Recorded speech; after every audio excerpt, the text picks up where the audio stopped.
Actually, it was a conservative radio host who first suggested that President Trump may have been spied on by his predecessor.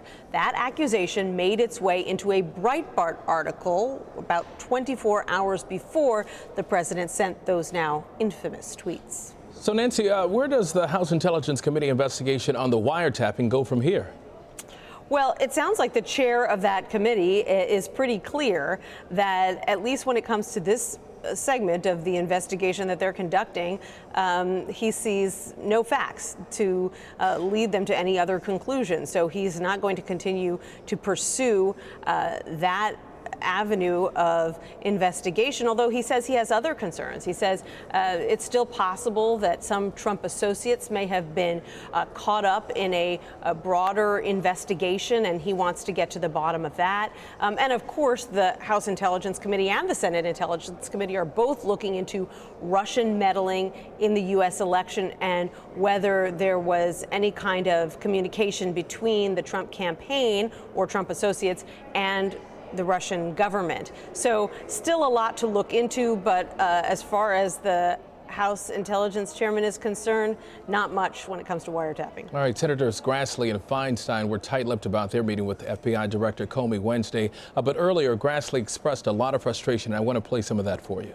In this particular instance, we were not given the respect that the constitutional gives us of oversight of the executive branch of government.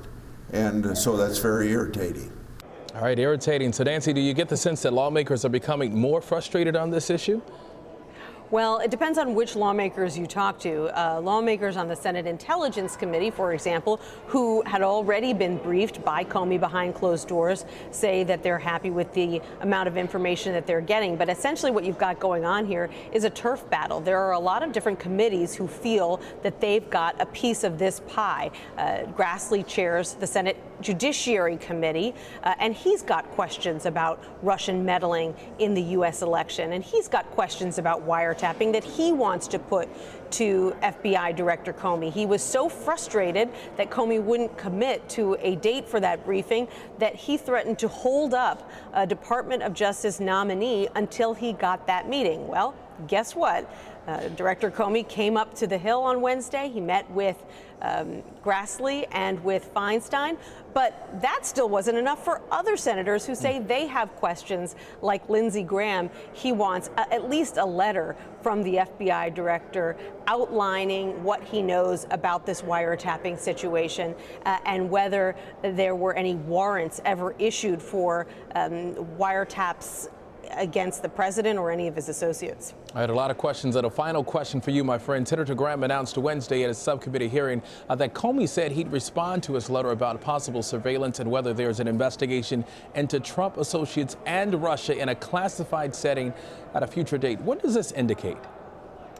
Well, it indicates that the FBI director, while we've reported that privately he has told associates in the Justice Department that he does not have any evidence that President Obama spied on President Trump, that he doesn't really want to go out in a public setting and talk about it. He doesn't want to look as if he is weighing in one way or the other on what is an ongoing investigation. And so when he's asked to come and brief lawmakers privately, he will do it. If he's asked to provide information in a classified setting, he may do it. But in terms of what some lawmakers want, which is for him to come out behind a podium and say, here's what we know about wiretapping, at this point, it doesn't look like he's inclined to do that. All right, Nancy Cordes in Washington. Nancy, thank you. You're welcome.